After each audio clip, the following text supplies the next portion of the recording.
worst days when the Eagles get sheep shotted in the head.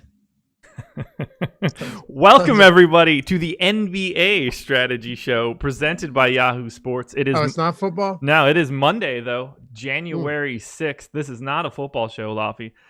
We can talk a little bit, if you would like, about your Sixers dropping their first road game to the Houston Rockets a couple days ago. I'm on my way, fella. You're on your way to having a nice porn stash. So I told the wife about the bet. She looked at me and she was like, "Is it going to go back by the time of Ashley's wedding? Her best friend is getting married in May." Oh, this would be phenomenal. Oh, God. She gave me this look. I was like, maybe I could just not lose. Have we thought about that? Right. And the great dude, if it's still there for the wedding, I almost want to say I'll let you. When's the wedding? A Saturday? Yeah, it'll be like, I don't know, like the second or third week of May. Okay. And when's the last day of the season? I don't know. Sometime in April. You'll be all right. It doesn't grow like it does for normal people, man. Oh, you're saying it takes a while to come back. Yeah, I'm not entirely sure where I'd end up in the grand scheme of things. This has been a labor of love, and it still looks like garbage. Just leave the stash and the soul patch. Maybe that's what I'll do. Oh, that'd be phenomenal. I'll go straight. It'd be good. Anyway, for those that don't know, Laffy and I made a bet on the Friday strategy show. And the bet is from that point forward, starting with that Rockets game through the rest of the season, the Sixers need to play with a road record north of 500. I am on the side of the Sixers. The Philly fan below me is not on that side. It's a solid hedge on my part. If you think made about the it. perfect bet. You made the perfect because if I lose, I win. Yes, 100%. Yeah. But what happens is whoever. Now, by the way, I never fully shave my face. I look so dumb. I'm assuming you feel the same way about yourself. Yes. Right. I haven't done it in a very long time. Yeah. We got to go with nothing but a mustache. I'm talking like legit porn stash for the entire week of shows. Yep. Now, someone said, "Are you shaving your eyebrows too?" No, dude, I'm not happy. Like, I'm not. That's ridiculous. I'm not. No. I'm not. What is it? Is it a sadist or which is the one where you like to inflict pain upon yourself? I don't know. No. But I know where you're going with that. I think sadist is you like to inflict pain eyebrows upon other and people. Stuff. That's preposterous. No, of course not. Like, lots of people have mustaches. Very, very, very minimal amounts of men are like, you know what? I got to get rid of these eyebrows. It's just not how this works. So anyway, that is the bet. Masochist. It's a masochist. Okay. Sorry, we will be keeping tabs on this for the rest of the NBA season. I'm up 1-0 right now. Yes, you are. Not great. Not off to a good start. I was hoping they were going to get the upset there in Houston. No, they suck. I was going to come out. I mean, they lost like they were supposed to lose. They suck. Anyway, I have lineup study pulled up for yesterday's slate. Did you play any NBA DFS last night? No, I don't play NFL? NBA on Sunday. Just NFL? Yeah, I don't have time to do that. Plus, how'd you end up in NFL last night? Not bad. A little bit above break even. How'd your wife's lineups do? I had a good amount of DK Metcalf.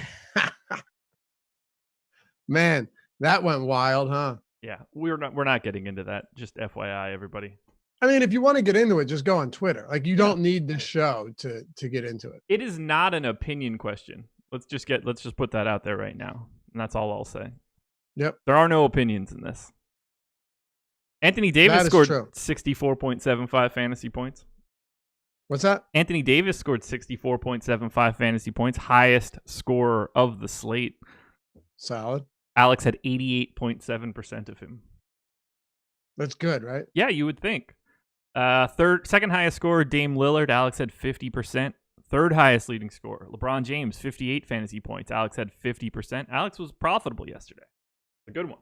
He couldn't be JRK 410, who won 50K with a single bullet, but the boss man profitable once again. Highest value play of the day. Do you have any idea who that was yesterday? No, I mean, I would have no idea. Okay. It was not Dante Exum who went bonkers yesterday, and then they took him out at the end of the game while he brought them all the way back. That didn't happen, so that didn't matter. It was, however, a Cleveland Cavalier, Ante Zizic, 35 fantasy points at the flat minimum, 11.7x. Yeah, I actually probably could have guessed that. I saw a lot of Jijic tweets on the Twitter yesterday. Yeah. By the way, how about Kevin Love's meltdown? Did you see that? Where he basically walked to the block, freaked out, walked back up, got the ball, fired the double overhead pass at the feet of whoever caught it on the wing, and then continued to bitch. Yeah. Dude. Well, he had an outburst in shoot around too. You can find me. I have plenty of money. I mean, you know what? That's life in Cleveland, right? Yeah. Look, as far as I'm concerned, Kevin Love played this perfectly. He secured the bag, and now he's like, yo, get me out of here. This place sucks. Absolutely. Absolutely. So after he learned that he was being fined, all of that frustration carried over. Yes. And it just got even better. So if you're not familiar with everything that went down, I would suggest you watch it, like the series of events in order. It's well worth it. It's fantastic. The question is, where does he end up?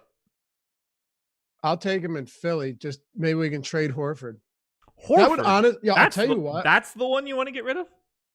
Horford? Yeah, dude, that I don't care what anybody says. That would be such a good swap for the Sixers. Maybe.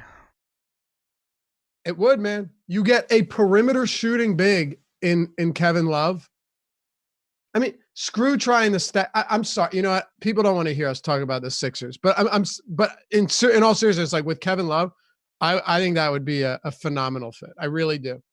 You can still stagger him, but when he's on the court with Embiid, it's not a problem. When Horford is, it's a problem. He's useless. You think about it, man. That would work. That would work. I'd be more likely to try to get off of Tobias Harris, but that's just me. No. I mean, he's not worth a max contract. Don't get me wrong, but Horford's an issue. I don't know, man. I don't know. I look back at those the minutes that they play without Joel Embiid on the floor in the playoffs, and it's a dumpster fire. And I think that I would rather have Al Horford patrolling the paint than Kevin Love as my 5 in the playoffs. Yeah, but you can't play them together for more than 15 minutes a game, dude. I mean, how many? Like, that's your closing lineup. That's fine.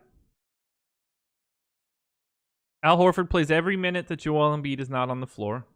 Correct. Call it 14. Does that work? It's about 15 to 16 a game, yeah. Okay. Yeah. You play them however many minutes that you have to get Al Horford to 30. So 50-50 split for Horford's minutes. I think they'll be okay. Give me Kevin Love in Philly. You're crazy. I'm not. You're crazy. You need JJ Redick back. Oh, yeah. I'm telling you, it would make sense, dude. He has range. He does have range. Horford likes to shoot threes, but he looks like a bozo doing it. What's he shooting on the year? And then we'll get into this. I don't know. 7%. Winning lineup last night, since we skipped over that. JRK, 410, picked up 50K. Lillard, Sexton, Wiggins, Derek Jones Jr., Gorgie Zhang, Goran Dragic. I did it on purpose. I guess you were listening to that show. Yeah, I was producing it, I think. Come on, man. Well, part of everything. No, that was very much on purpose. Anthony Davis and Ante Zizic. Did I get that one right for you? No, it's Jijic. Yeah, I'm not gonna start pronouncing Z's like J's. This isn't Billy Madison, man. Those are Z Rudo. Yeah. Those are Z's. What was it? Rudo? Yeah. Yeah. Would you like to try the word buzz? Anyway, shout out to JRK for picking up 50K, and shout out to UMLKLB. Finished 2nd and 3rd and 5th. Can't beat that. Decent spot. J Scoop played 14 lineups, and 4 of them finished 9th. Not sure how you land Really? on that, but that'll work. Yeah. That'll do it. Yeah. Yeah, Congrats pretty to J solid. Scoop for 4 of 9 there. Guys, hit that like button as you're coming in the door. We're going to talk a little bit about our presenting sponsor. That would be Yahoo Sports. They are the presenting sponsor of this show, of the Deeper Dive, of the Early Bird podcast. And I am dropping the link into chat right now for Emacs Cash Building Blocks article. This was from yesterday. But if you're looking to become a baller, and at Yahoo, this is the only place that you can become a baller. That's right. Peruse Emacs article, get the lay of the land so you know what you're looking for today's slate when Emac drops that one. But head to the bottom, click the link, sign up at Yahoo, use the promo code AWESOMO to get yourself up to $30 in Yahoo Sports Rewards points. You're going to be getting lower management fees, softer competition. They have CSV edit now. It's just an all-around great place to play, and I highly recommend you check it out. Use that promo code in the link. That will help you out tremendously. Or what you can do, and what you can do is head to the awesemo.com Twitter account. Got a couple pinned tweets, or at least they were pinned tweets. I hope they're still pinned tweets. They are. Yay. Running 2 deals. You've got 4 more days to do this. You have 2 options. If you're looking to get a little bit of a taste of what we have to offer at awesemo.com, go to awesemo.com/join or click the link in the pinned tweet. Use the promo code 2020. You can get 20 days of all access Awesemo Plus Platinum content for $20. 20 days for $20, promo code 2020. It includes everything we have. Does not include Fantasy Cruncher. That would have to be an add-on. Just want to get that out there. This will work for awesemo.com content. So 20 days for $20. Or you can take, now or is appropriate, you could take the full dive in. Use the promo code NEWYEAR. One big word. NEWYEAR. 20% off your first year of Awesemo Plus Platinum. That is $200 off. We don't normally do this big of a discount on our annual packages. This is going to expire on January 10th, so if you're looking to get in, highly recommend you do it now. You get access to everything. Again, this does not include Fantasy Cruncher. You can add Fantasy Cruncher on after the fact if you're interested, but for right now, promo code New Year, $200 off. Here we go. We got 9-gamer, man. Love these Mondays. Ownership is out, so thank you very much to Tom for that. I'm going to grab that right now. Got that posted during the middle of my Yahoo soliloquy. DraftKings copy, FanDuel copy. I'm ready to dive in if you are. Let's dive in head first, fella. Make sure it's the deep end. Yeah. I always dive in head first. Goes in feet first like a coward.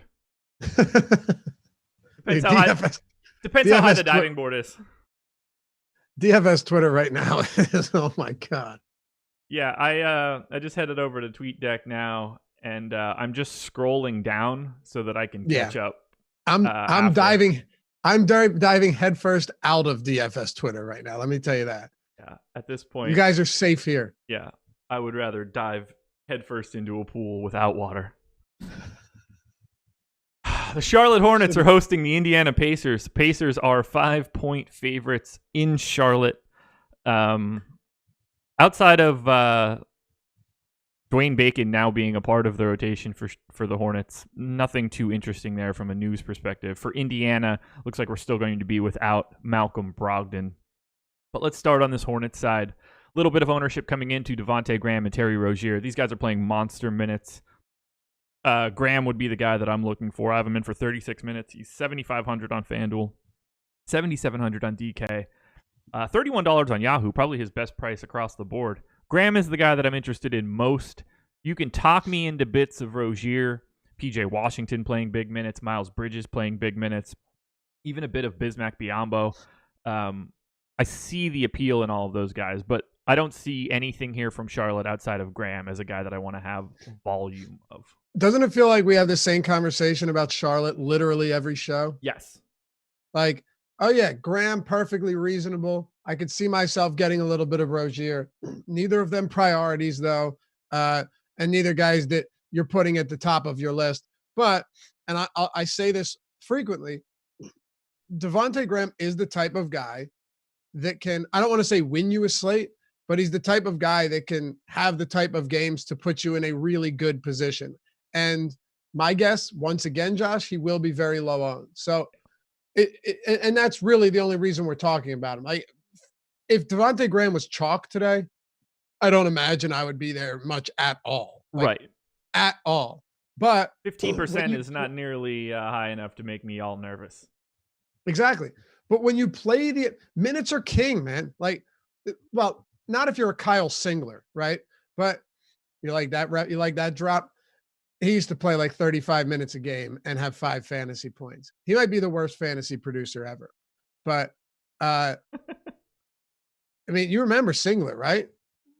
Yeah. Do you not? Okay. By the way, I was a Duke fan at the time. I know I'm way not the too only much one about Kyle Singler. I'm not the only one that doesn't listen when the other person's talking. Josh was off in another world right there for a minute, and I don't say anything. But anyway, I think Kyle Singler's still getting paid. Actually, is he? He might be. No, I don't want to go. I'll let you go down that rabbit hole.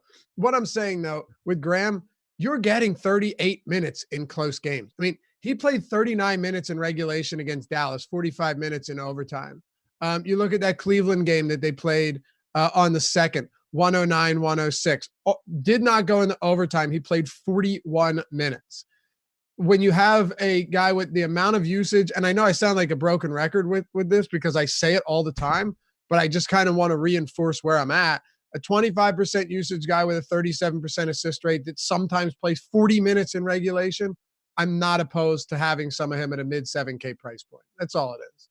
Kyle Singler was stretched by the Thunder on August 30th of 2018. He is on their books for $999,200 this year. Strong investment. So don't be coming at me like you remember Kyle Singler. I remember that he got stretched and is still on the Thunder's books. That's super impressive. Yeah. All right, guess his per minute production for his career. Per minute? Per minute. I have to guess how many points he scores per minute. That's can you give me it like? Do you mean per game? No. How many points? How many points per minute did he average? Oh, okay. His fantasy points per minute. I gotcha. I was like, man, I don't know. Oh, no, I don't. He scores 0.2 points and like 0.4 rebounds. No. It's a fantasy show, fella. Sorry. Come on. I wouldn't do you like that. 0.64. 0.58 for his career. I was close. That was actually really close, dude. 0.58 for his career. I'm telling you, he's one of the worst ever. He is. That is bad. He played 8 seasons. I'm sorry, 6 seasons. I could tell you where I have him in my model. Can you do that? Yeah. 0.58, man. That is dreadful. And that's DraftKings points. Kyle Singler, I have him at 0.414 per possession. So let me just add him to this table, and I'll be able to look at it a little bit easier. I'm sure people are. I'll have him way higher, just from like 0.86 is what I have him at if he were to play right now. But that is because he hasn't been playing, so he's getting a lot of regression to the mean. Exactly. And he's just god awful. Yeah. But Devontae Graham, it's not a good matchup. No. Quite frankly, I hate playing guys against this Indiana team. They make life pretty tough. It should be a low scoring game. It has the lowest total on the entire slate, 208.5. So I don't really see myself getting too much from this game. The only argument you could make is the one that I just did for a guy like Devontae Graham. Yep, Graham is the guy. If I have a little bit of Biyombo, I think that's reasonable. 4,300 on DK. I don't hate. That's the thing. The matchup sucks, but like if you were to say, hey, Graham is pretty affordable for those minutes and opportunity, sure. I'd say the same about Rozier. Rozier's price is perfectly fine. Again, none of these guys are priorities, but I don't dislike. I don't hate the Hornets compared to some other teams. Like Biyombo's not a terrible option today. No. It depends on what type of minutes he gets. It depends if him and Zeller split the center minutes down the middle, or if he just pulls away with a ton of additional run, which we've seen be the case. For example, last game he played 37. Zeller played 15. Now Biyombo also played the entirety of overtime, but even so, 32 minutes in regulation. Like if you're willing to roll the dice that he gets additional minutes, that's great. But I'm only going to be projecting him for 25 minutes. Okay. I have him in for 24. Actually. So basically the same thing. Yep. Yeah. It's very hard to trust them at this point. Indiana side, Domantas Sabonis is at 20% ownership on DraftKings. He's 8,600. No one else is in double digits, and Sabonis is the only player from Indiana that is actually a part of my player pool right now. I don't think that's strange at all. I find most of these guys to be wildly unappealing. Yes, I would agree with that. I mean, so if you were to take the Charlotte Hornets, check this out. Since the start of December, right? So about like 35 days, where do you think they rank in pace?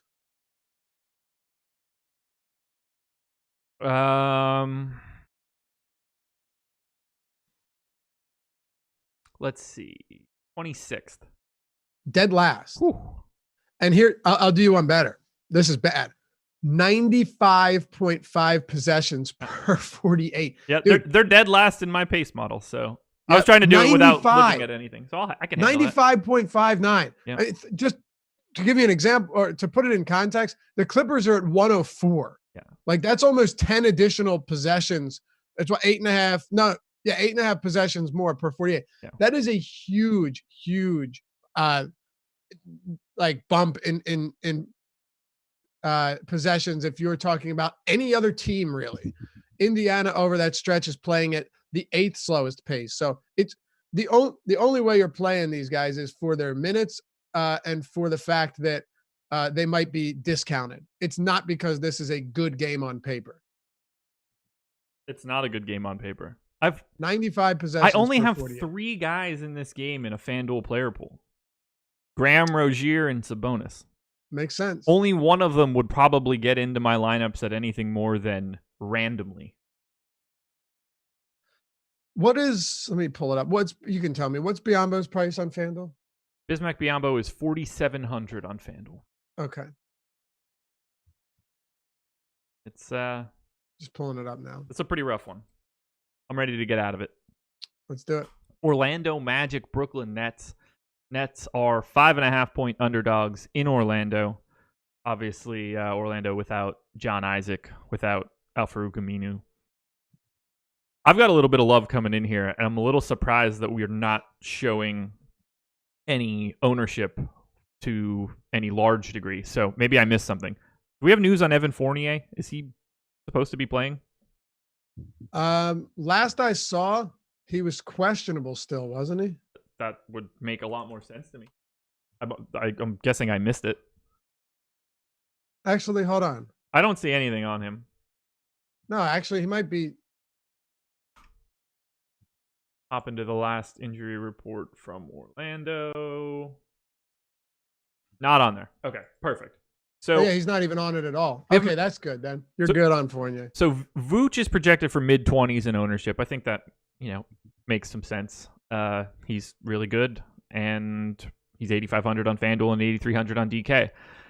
Evan Fournier is 5,600 on FanDuel and 5,900 on DraftKings, and we have him projected for 7% ownership on FanDuel and 4 on DK. I will have significantly more than that in this spot. Really like Evan Fournier at those prices. Can I just say quickly that CG3 in YouTube chat gets us, okay? He gets us. He says, come for the DFS advice, stay for the random Kyle Singler statistics. Gotta love it. Like, exactly. That's a man after my own heart. Gotta tell you. Yeah. That's exactly what we're here for.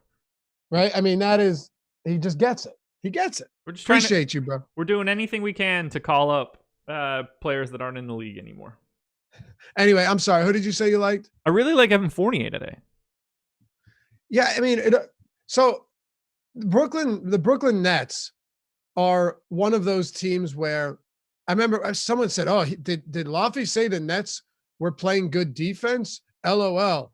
They actually are. They're 5th in defensive rating over the last month plus. So they are playing good defense. I don't just make stuff up.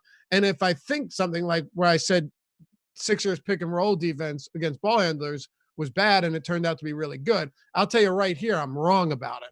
But I'm just going by the numbers, and their defense has been performing well. Yeah. Now they also are playing at a top 10 pace. So it kind of counteracts that. It mitigates the fact that they're playing good enough defense.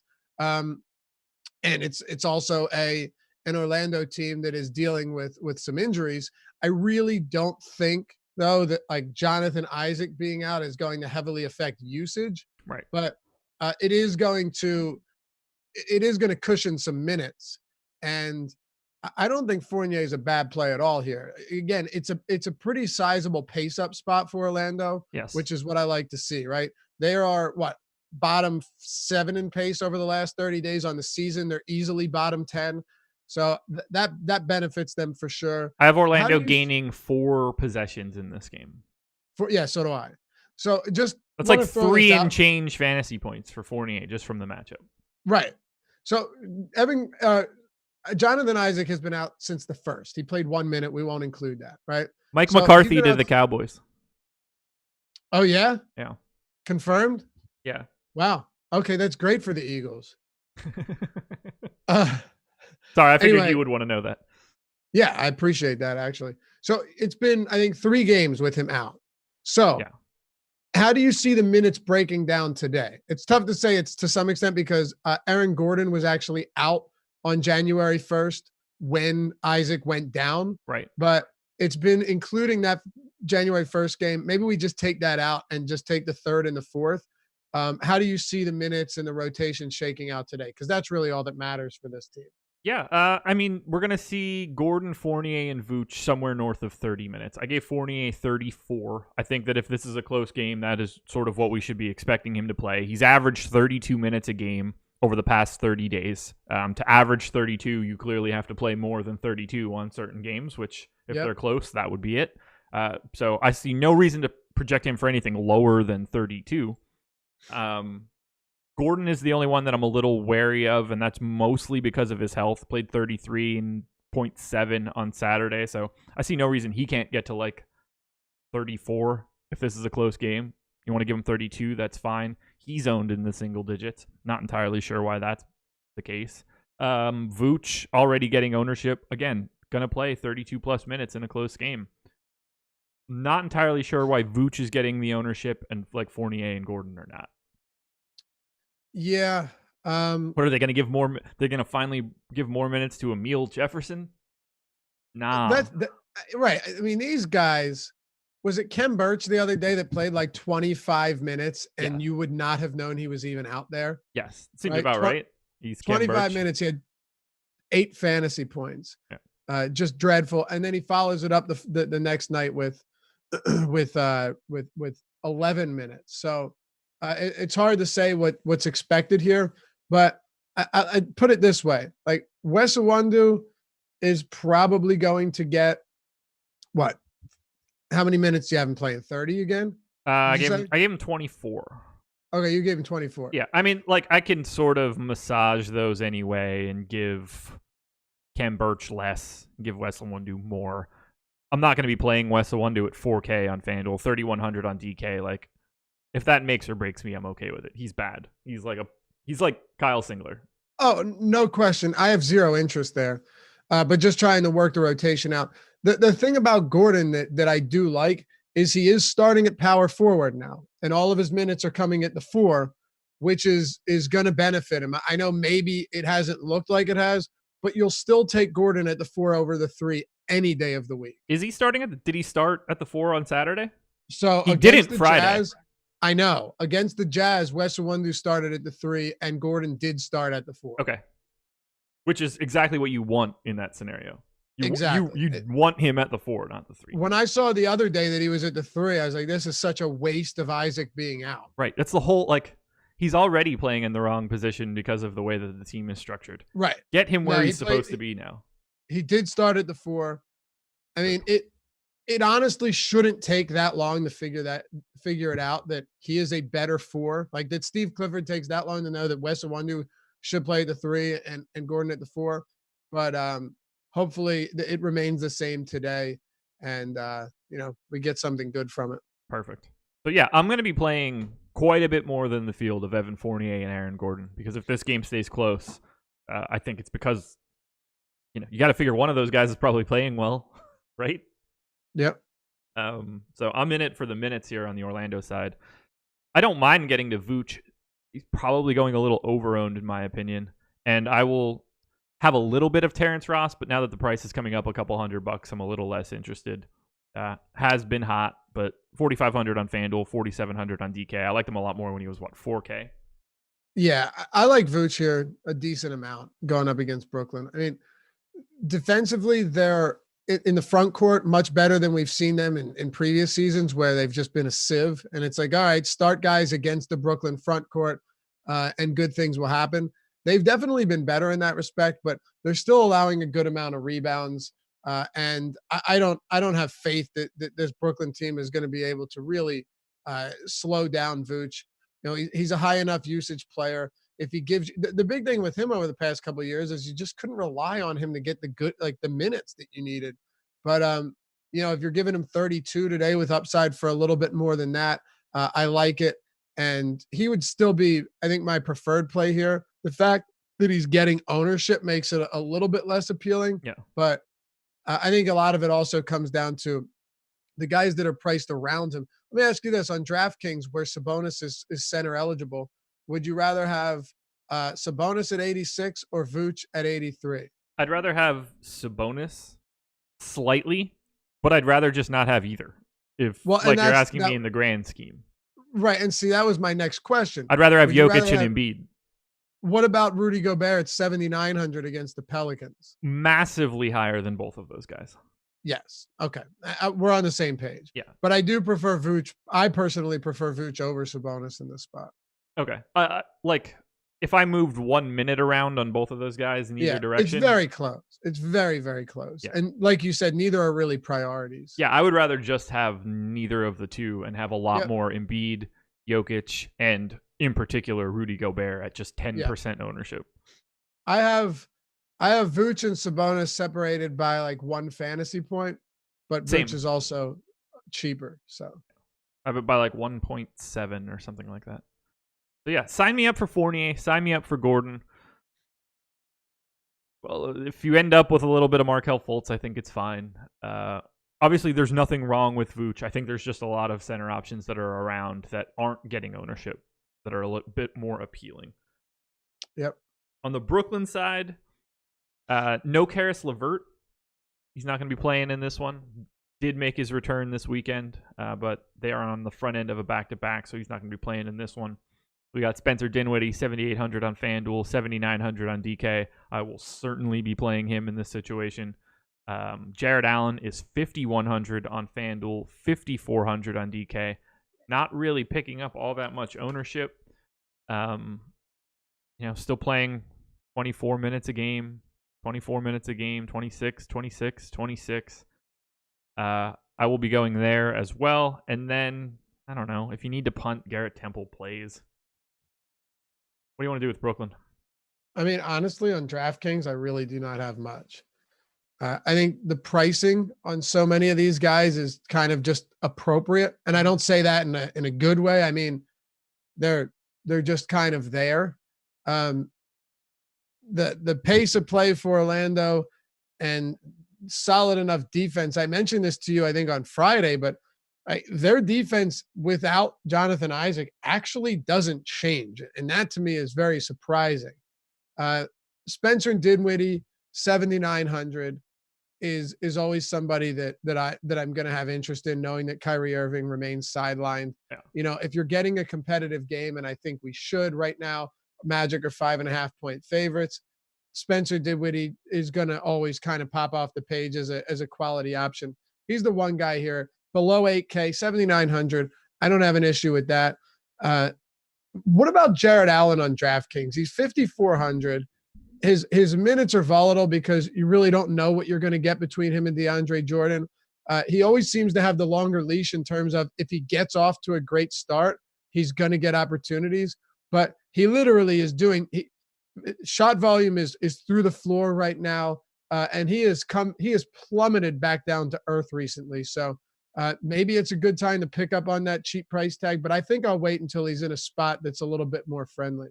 Yeah, for 5,100 on FanDuel, I'm a little bit more interested. He is he's also a power forward there for reasons that don't make a lick of sense, but not at all. Whatever. So I have some interest there. If he's 9% owned, I think this is an okay spot to take a shot, but not really a fantastic DFS game either way. It's not. Yeah, no one stands out to me as a stellar option here.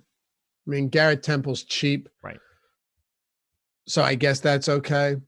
Is he still getting backup point guard minutes? As far as I know, yes. He missed Thursday's game, and then he still played 30 minutes with LeVert being back and getting 16 minutes. So Garrett Temple's going to play all the minutes he can handle. You would think so, yeah. You ready to move to Philly? Yep. Yeah, because LeVert. Yeah, that would make sense. Yeah. With LeVert out, I just don't think it matters. He's just going to get a Right. ton of run one way or the other if the game's close. He's still Garrett Temple, but yeah. Very true. Yeah, he's still bad. He's down in that Kyle Singler area. Bringing it back all the way. Shit. I love it. 110 implied total for the Sixers, 103 for the Thunder. That's a 7-point favorite line for the Sixers. We will start with Philadelphia. As far as I could tell, everybody is in for this one. Joel Embiid in the teens in ownership. Ben Simmons in the teens on FanDuel, where he's 8,500. Tobias Harris, 16-ish% on DK, 20 on FanDuel. I think he stands out a lot. I think he stands out more on DraftKings at 6,400 than the rest of the team, but I was just trying to trade him as well. Don't have much interest in Josh Richardson. Your boy, Al Horford, 18% on FanDuel, 19 on DK. If you're asking me to rank these guys on DK, it's Tobias Harris 1, Joel Embiid 2. I can pretty much do without the other three guys, 3, 4, 5. On FanDuel, I think it's probably still Tobias Harris for me at 6,400, and then I'll start flipping coins between Embiid and Simmons. Yeah, I'm wholly unappealed by this Sixers team today. I mean, Joel Embiid is I'll continue to reference him at 9,400 because he is good and he is going to give you some huge games, but I don't see him as a must play here. I still have an immense amount of respect for Steven Adams. And if we're going to be fair, Joel Embiid has struggled against good defensive centers. He'll have some games. Sure. He'll have some quality games against good defensive players, but Joel Embiid oftentimes beats up on the weak centers, you know, that anybody should be able to beat up on. So I think he's fine, but I don't know how much of him I'd get to. I do think that Ben Simmons is interesting. You know, I mentioned on Friday that Joel Embiid low key called him out. Basically said, you got to do what you're not comfortable with. You got to be more aggressive. You know, he didn't take any threes, but he had a monster game against Houston. Monster game. He played 42 minutes in regulation. By the way, fire Brett Brown. 29 points, 13 rebounds, 11 assists, 4 blocks, and 3 steals. Now, don't shake your head. Don't shake, dude. You will. Even the most ardent Brett Brown defenders are coming around and understanding that those of us who have wanted him gone have been right all along. They're letting go of that grip. They're just falling, saying, you know what?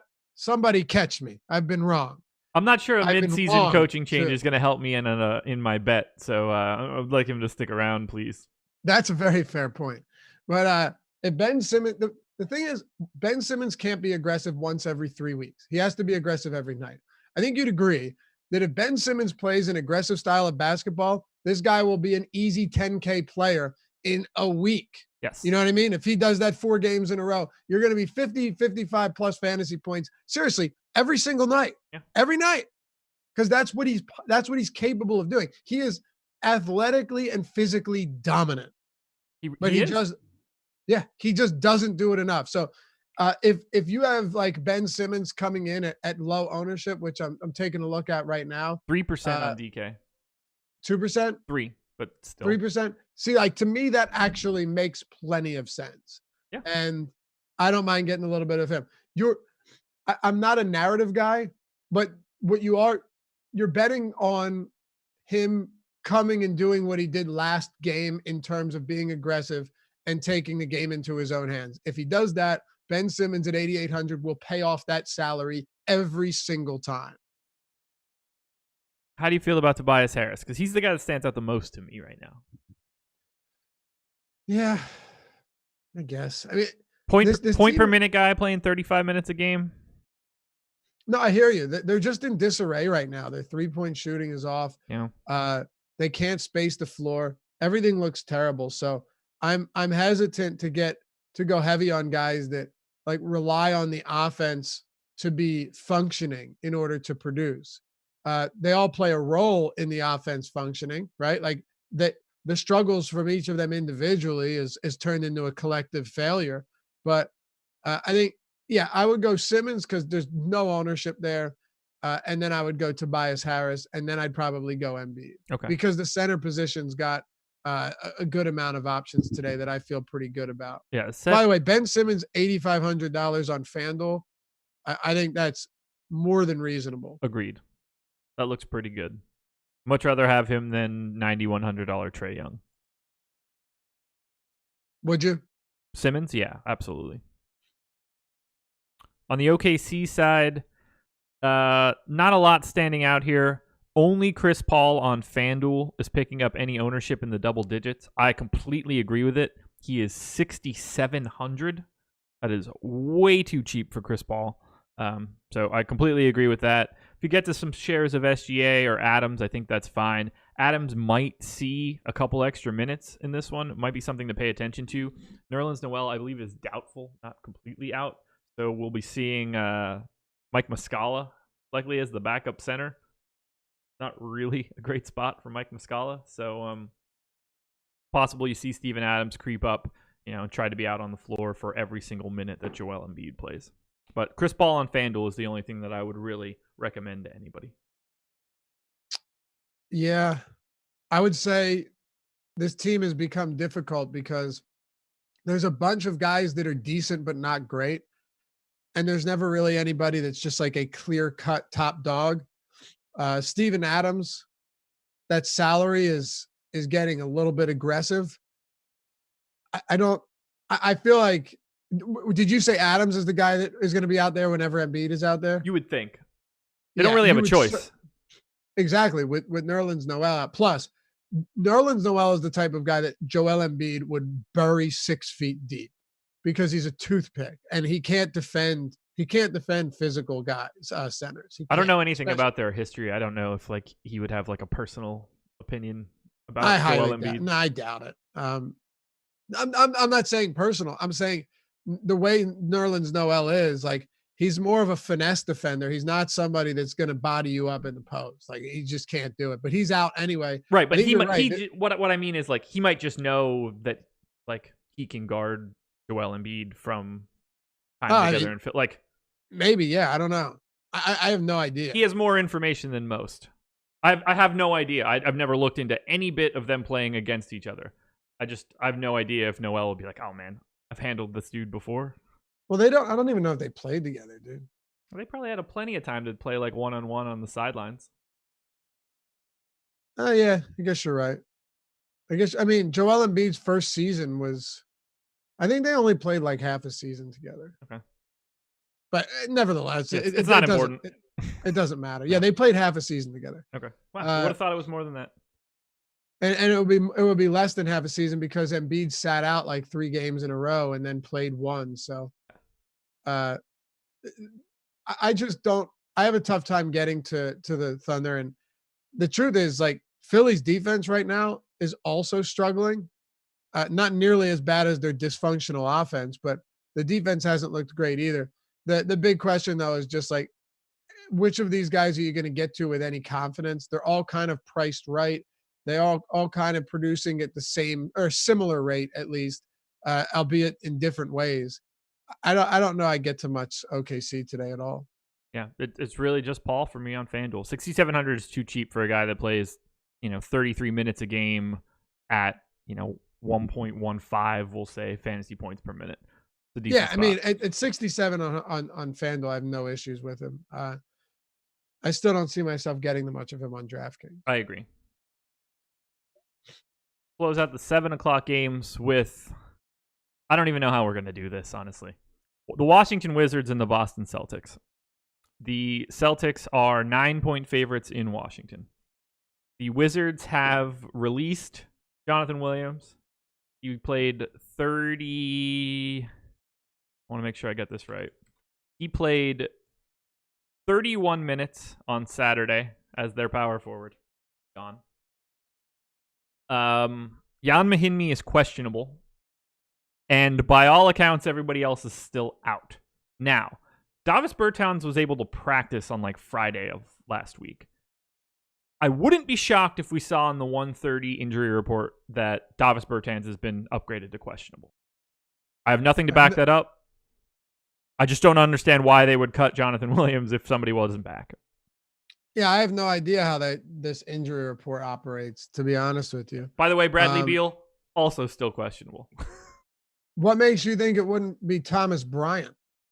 Everything that I read about Bryant was just he's still a week away. Yeah, 3 days ago. Right. I mean, but Bertans legit practiced. No, I hear you. Look, I have no idea. Neither do I. No idea. I don't either. I'm just saying, because I have no idea, I wouldn't be surprised to see some wild shit happen where it ends up being Thomas Bryant. I don't really know how much that matters, though, right? Like you said, the only difference is that Bertans is officially listed as out still. So I think we're gonna see that. I wouldn't be shocked if we see it change at 1:30. All right. Otherwise, why would they cut Jonathan Williams? I think it's going to be Thomas Bryant. Really? Yeah. Have they brought him back up from the G League yet? I don't know. They still can. Sure. It's been very weird. Either way, we expect someone, right? Correct. Yes. 100%. It's very strange the way that Bryant's been talked about. He's practicing, but he might be a ways away. And then another report comes out where it's he's very close. So I don't know what to make of it. If he ended up playing today, it really wouldn't surprise me. But we do know this. Hachimura is definitely out. There's no question about that. Yeah, he broke his naughty bits, man. Right. Yeah, no good. Mo Wagner, definitely out. Yeah. Jan Mahinmi, questionable. Right index finger or something, which, come on, man. Of course, right? Yeah, I have no idea what. Cut it off. Yeah, right finger injury. And then Davis Bertans, like you said, practiced, but has officially been ruled out. Could it change? Yes, but he has been ruled out. So I don't know what to make of this team. I can tell you quite simply, though, I don't really even care. This is a brutal matchup. They're going to get the shit kicked out of them. And I don't know now, especially with some of these prices coming up, how much do you really want to do with them? A lot, depending on what happens here. If Bradley Beal's out, Gary Payton is the flat minimum on FanDuel. Oh, well, see, that's my fault because I'm looking at on DraftKings right now. I wasn't flipping back and forth. That changes things up entirely. Yeah. Ish Smith's price is up now, so that's not that appealing. But would it be surprising for you to see Isaiah Thomas accidentally get 28 minutes as long as he doesn't get ejected in the first minute? Well, what do you make of the fact that Peyton played 11 minutes last game? I have no idea. I don't know what to make of it. Because he played 35 minutes and then Beal was out again on the 4th, right? 2 days ago. And Gary Payton played 11 minutes. Yeah. I don't know what to make of that. I have no idea. That's why this team to me is. They also have 31 minutes of Jonathan Williams to fill from that game too. And they beat Denver, by the way. I can't wrap my head around any of this, man. What is going on? I truly couldn't tell you. They beat him by 14 points, so it's crazy. So let's just take a look at that last game. Let's assume for a moment that Beal is out. Sure. McRae, you'd be like, oh, well, okay. Gary Payton only played 11. McRae probably played like 35. No, he only played 29 minutes. Yep. Ish Smith got the most minutes behind Troy Brown. Sorry? Ish Smith and Troy Brown played the most minutes. Exactly. Isaiah Thomas, if he's not getting ejected, he's playing like no minutes at all. Jonathan Williams played 31 minutes in that game. So what do you do there? I have no idea. Now that he's out. Pasechnik's played 22. Peyton played 11. He started, right? What did he play? 7 to start the first quarter and then 4 to start the third. So that's it with him. And then Troy Brown played 36. Ish Smith played 34. Garrison Matthews 21 and Isaac Bonga played 21. So I don't know, dude. The three bench players played the entire fourth quarter. Troy Brown and Ish Smith played 20 straight minutes to close out the game. They are a ridiculous team. I like Troy Brown regardless of what happens today. Like, I think he's playing 30 to 32 minutes. He's 5,700 on FanDuel at a position that is predominantly terrible always. I'm in for that. Probably in for Jordan McRae at 5,600 on FanDuel as well.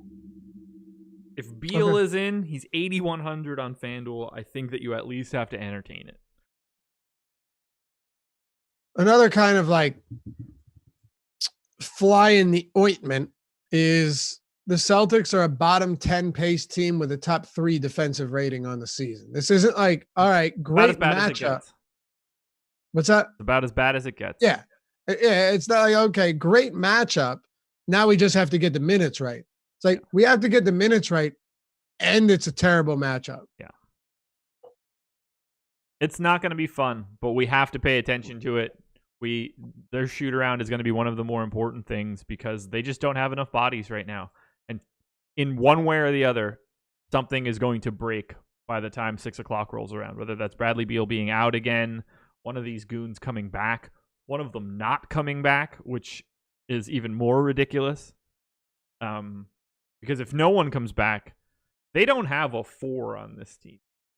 Someone's got to come back. You would think. Someone's got to come back. I don't see how they couldn't. I tend to agree.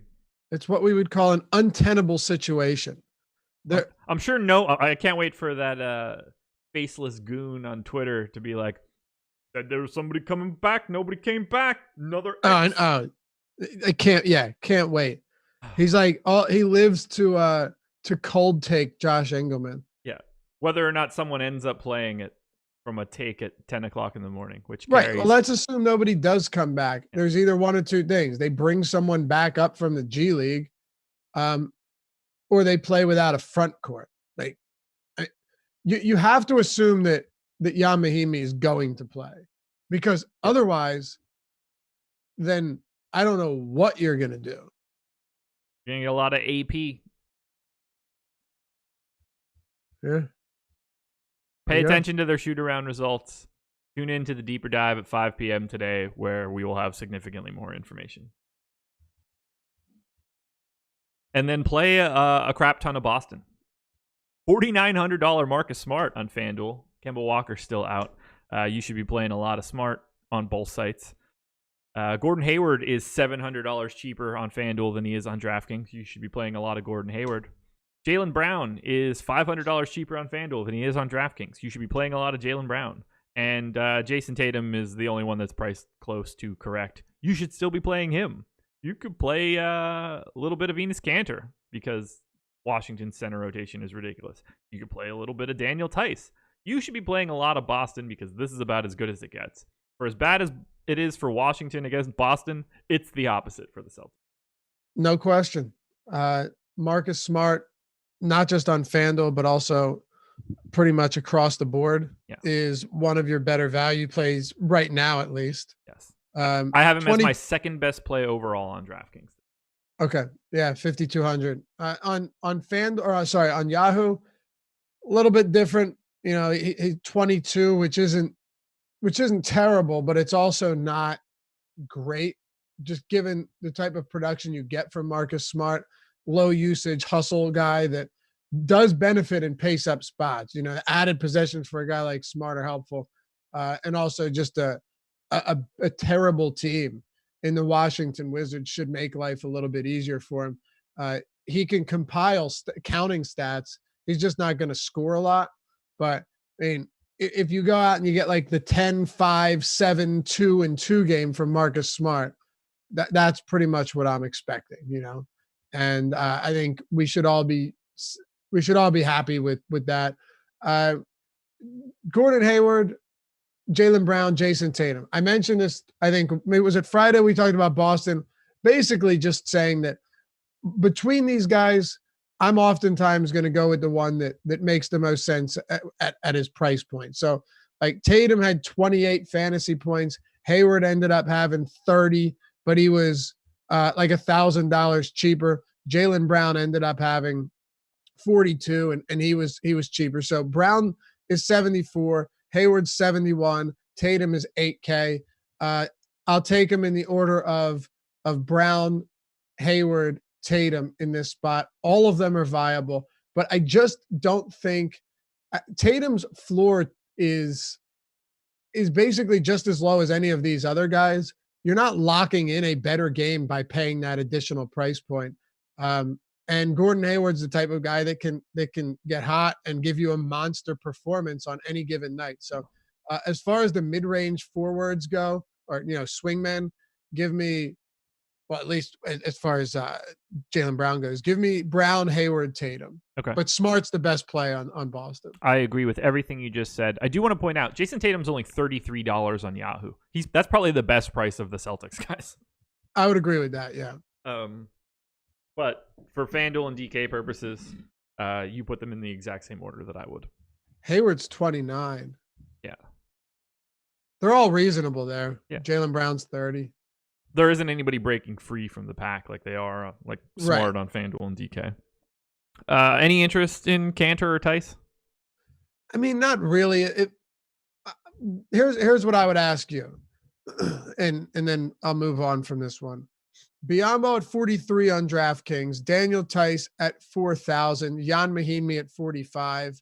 Of those three, I guess you could throw into the mix Willie Cauley-Stein, but his minutes have kind of evaporated, right? So of those three, who would you prefer? Biyombo, Mahinmi, and Daniel Tice? Probably Tice. Okay. Yeah. Probably Tice. I think there's more upside in Tice. Yeah, I'm fine with that. Oddly enough, Biyombo's the one that if he played 30 minutes again wouldn't shock me. Right. But it's hard to say. They're all pretty closely grouped for me, believe it or not. Yeah, it's not separating all that much for me. No. If you put Biyombo at 25 minutes, I think it'll make a bit of a difference for you too. For sure. Not to say you should, just, I get what you're going with there. One more here, and this one starts at 7:30. Atlanta Hawks, Denver Nuggets. Hawks are 6.5-point underdogs at home. Is that right? 7.5-point underdogs at home, because today is the first day that I've learned how to do math. We'll start on the Atlanta side. Trae Young is 12% ownership on FanDuel, 4% on DK. We don't totally know the status of, a lot here. Cam Reddish, questionable. John Collins, questionable. Jabari Parker, questionable. I just left everybody in for right now, just to see how it looked. And if they are all in, I basically don't have any interest in the Hawks. We start losing people from this, it's going to look a little bit different. How are you approaching the Hawks for today? Well, I know that Washington just dropped 128 on Denver, but it's still a Denver defense that I have quite a bit of respect for, and a team that I just really do not like playing against. You take a look at pace of play, and it's not the end-all be-all at all, but it does kind of put things in perspective. no one on the season plays at a slower pace than the Denver Nuggets. I mean, they generally make for a very bad fantasy matchup. They're also a top 10 defense. Not as good as they were last year, but still good enough to make it a pretty ugly spot. And with Atlanta, where is the big time value coming from? I guess we can start with, and not really value, but I guess we can start with John Collins. Since returning from that 25-game suspension, he's had a couple of monster games, and then he's been quiet in a few. I think you're going to see a lot of that from John Collins. And also, if you look at the games that he played well, they were against pretty bad teams. He struggled against a slow-paced, good defense in Orlando, slow-paced, good defense against Boston. Granted, he only played 22 minutes in that game, left with the back. I'm assuming I think he plays, but I don't know. Like you said, you're putting everyone in right now. I have everybody in right now. I don't want to plan for value that ends up evaporating. I'd rather do the opposite, where I have it just show up. I'm with you. Yeah, the couple good things about John Collins, blocking shots at a nice clip, and since his rookie season, he is attempting a lot of 3-pointers, and that always makes somebody like him a little bit more viable on sites like DraftKings, where you get the bonus. When he's getting the minutes, he's pretty much an instant points, rebound, double guy too. So you're definitely apt to get big games from him. The 20, and 12 and 3 blocks, like solid games. But my concern here is that when you work in pricing with players around him, is he actually that good of a play? I think he's probably going to show up as a good point per dollar value play for a lot of people. But like, is John Collins to you, if he plays, worth it? Where are you at? I assume he would show up in like 5% of my lineups. I would imagine the same thing, and I'd be okay with that. He is in my player pool. He's ranked 59th on DraftKings. 59th? Okay. So, yeah, Denver's an 8.5 point favorite. It's just a really big time, like, pace down spot for the Hawks. What do you have? I'm losing 5 or 6 possessions, right? 2 and change. Oh, that's it? Yeah. Really? Okay. Because I have them around 5. Now, it doesn't even matter. It's just a bad spot. It is. And it is. The benefit with Collins is the minutes, assuming he stays healthy, are going to be there, assuming he's on the court.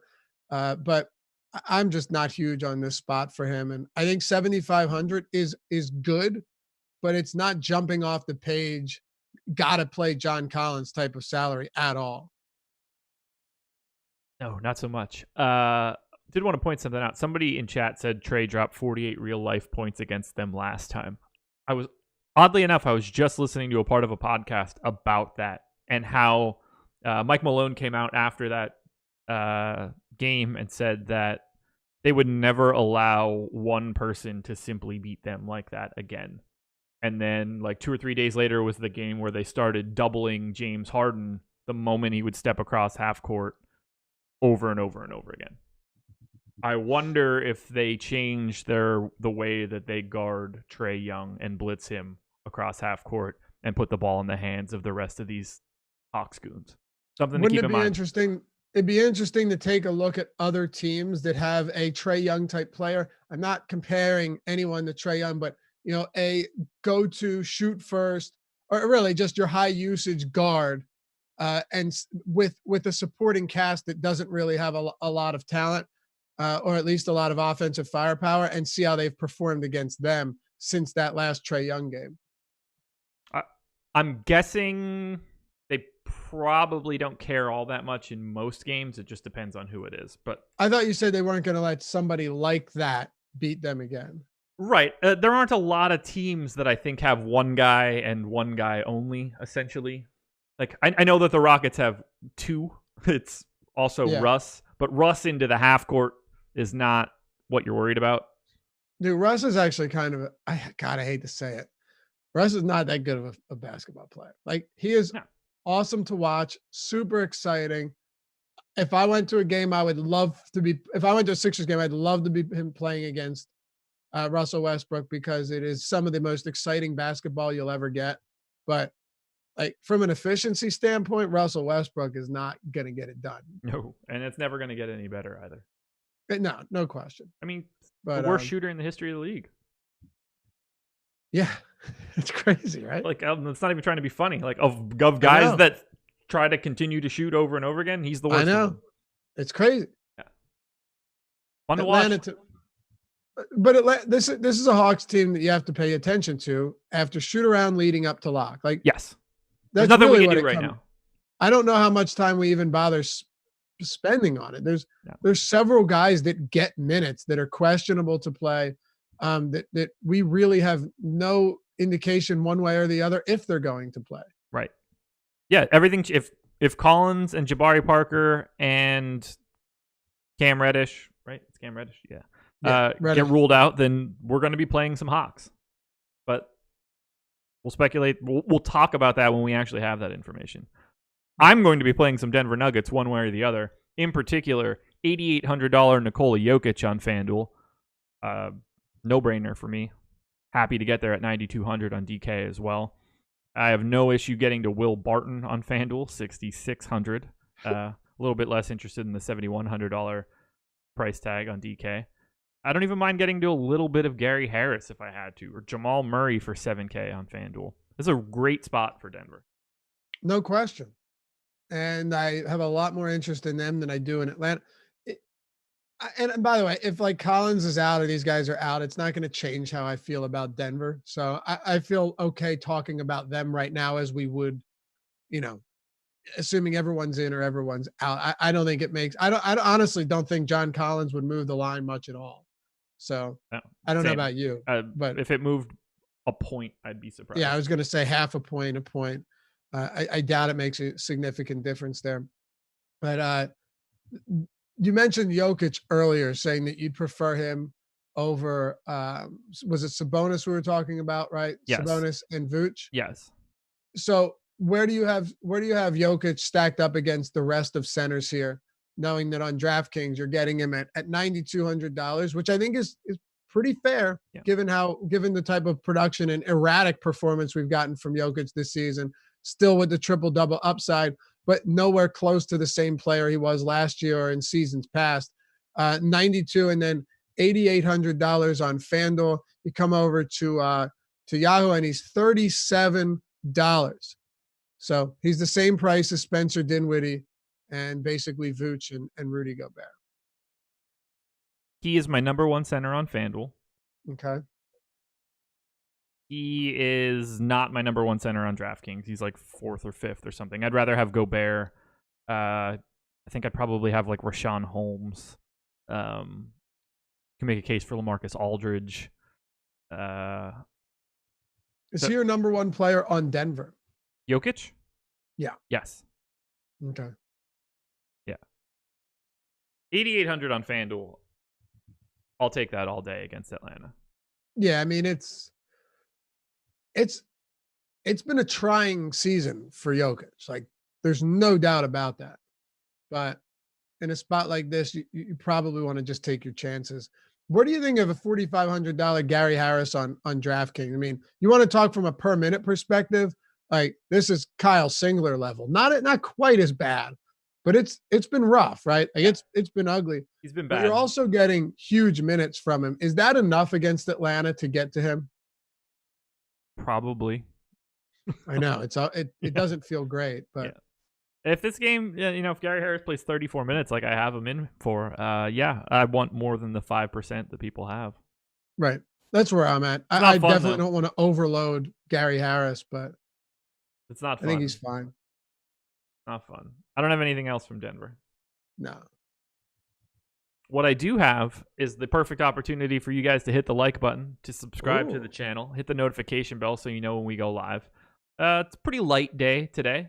I will have my office hour stream behind the paywall at 1 p.m. Eastern. We're going to take a look at short slates because I don't think that I've been playing them very well. Last time that I dug into a specific style and an idea, it went very well for me that night, so I'm hoping to bring the good luck to it. But we're going to take a deep dive into short slates on FanDuel and DraftKings. Free content today. Strategy syllabus. A survey of all of the NBA personalities here at Awesemo.com. A couple of us answer some questions about the slate. We do this each and every day, so you can check that out for free today. NHL projections are also free. Jake will have his NHL show today at 4 p.m. Alex will also have his game plan show today at 4 p.m. behind the paywall. 5 p.m., you're going to get Lonnie and Adam for the deeper dive. 6 p.m., myself and Chris Spags taking you all the way up to Live Before Live. Where we're at for today, guys. But please, hit that like button. Helps us out tremendously. Either Josh or Lonnie should rock a Pistons hat. They love them so much. I don't even know how to land on that on a day like today. Yeah, I mean, not even on this I'll slate. wear a Kyle Singler jersey if someone wants to send one to me. There might be a Kyle Singler Duke jersey at my parents' house.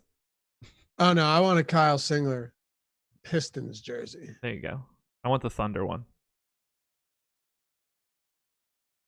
Okay. Courtney Crump, okay, how do I see behind the paywall? I'm a sub. Go to you have to keep super Awesemo.com. chatting. I don't know I'm not entirely sure what you're trying to see. If you're a sub, all of our content exists on the website, Awesemo.com. I would have to know what you're not seeing. But you should not have paid $2 to ask that question. That would be an email to send to support@Awesemo.com. We are grateful for your. I'm very happy that you sent in a super chat. You don't have to do that for legitimate questions to a product that you pay for already. Yeah, we will be happy to help you out. Wait, is that real? What? Doesn't appear to be real so far. Is what real? Somebody in chat saying that Dwayne Dedmon to the Washington Wizards. But that has not come through the old Twitter. Lots of stuff coming through Twitter, but that's not it. Thanks, David. Appreciate you, man. Always. Is that Dave? It's cut off here. Yeah, David Hanna. Yeah, that's Dave. Thanks, Dave. Appreciate it. Number one fan. Probably true. Pelicans Jazz. Jazz 3-point favorites in New Orleans. We will start on the Pels side, where only Derek Favors on FanDuel at 6,500 is in double digits in ownership. I don't have much interest in anything for the Pelicans unless if Drew Holiday is out, he is questionable right now. That will open things up. Right now, if he is in, 7,400 on DraftKings, I think is actually a pretty reasonable price for him. I would take a look there, but I am not really interested in the Pelicans today. What about you? No. What sucks about this slate, look, Atlanta has got Denver. One side of that game we like. Utah against New Orleans. One side is better than the other. A lot of these games, Boston and Washington would be another good example of that. Orlando is a little bit friendlier just because of the injuries, but there's a kind of a common theme that so far there aren't any games where you really love both sides of it. Right. And, you don't need to, but look at every game that we've gone over. You can't tell me that you really have a great feeling about both sides. I think similar here. I have a pretty similar feelings on this game. Right now, I have a Holiday as my best value on DraftKings in the event that he plays. Low 7K price point, even against Utah, is perfectly reasonable. But yeah, I mean, I look over this New Orleans team and nothing jumps off the page at me. Lonzo's price has come up significantly from where he was just a week ago, right? He was 5,200 on the 28th of December. He's 6,800 now. He just keeps coming up in price. Now, he's playing well. His shot volume, his usage is increasing tenfold. And he's beginning to show us that triple-double upside that we've seen and saw in his rookie season. That's solid. But is it worth paying almost 7K for Lonzo against the Lakers? I don't think he's a terrible player, once again, because he has a lot of he has potential and from just a stat stuffer perspective. He's $6,300 on FanDuel. I don't think that's insane. I don't think 24 on Yahoo is insane at all, but I wouldn't consider him a priority. No, I agree. The price has come up a bit too much for me. And this game is not going to make it any better, even though the Jazz have been below average as a fantasy defense over their past 15 games. I do want some Jazz guys, however, and not in little amounts either. 8,300 on FanDuel for Rudy Gobert, 7,900 on DraftKings. He's one of my favorite plays of the day. Second favorite center behind Jokic on FanDuel. I have Gobert 8th overall on DK. He's a guy that I'm going to be looking to get to a lot. Bojan Bogdanovic is in the 20s in ownership, but I think that is very reasonable. He is also a top 10 guy for me today. Joe Ingles, 5,400 on FanDuel, 5,700 on DraftKings. He's at 3 and 5% respectively. I would like to be north of that number. And Donovan Mitchell, the last guy that I'm mentioning, arguably the most important offensive player for the Jazz, 8,100 on both sites. I have no problem whatsoever getting there, but he is 4th for me. I do also want to point out that Rudy Gobert is only $35 on Yahoo. That is his best price across the industry. Okay. You in for Jazz today? Yeah, I am. Like I said, one side of this game is a lot better than the other. I want to touch on quickly people were mentioning Derek Favors' revenge. Do you have any thoughts on Derek Favors, whose price is exorbitantly high right now? Not really. He's 18% owned on FanDuel. He's 6,500. He's 6,900 on DraftKings. I would rather have Rashawn Holmes for $200 more. I'd rather have Aaron Gordon for $800 less on FanDuel. So Aaron Gordon is at 4.5% ownership. Derek Favors at 18. Where are you at on Bojan Bogdanovic? He's sub 6K on DraftKings. Yeah, big fan. Sorry? Big fan. Yeah, I like him a lot here. Not a high floor player. You're just never going to get that from a spot up 3-point shooter like Bogdanovic. But assuming this game stays close, right now Utah favored by only 3 points on the road. You do have a 221 total too, which is a little bit surprising. Bogdanovic is going to get all of the opportunity to be on the floor, to play 35 minutes, and to get up 15 or so shots. So I think at 5,900, that's totally fair. Maybe this is where you and I differ. Looking at Utah as a team, I don't see any of them as must plays. I do like Bogdanovic quite a bit on DraftKings. Like Rudy Gobert is fine, but you're also having him sandwiched in between a decent amount of guys that you're going to like above and below him.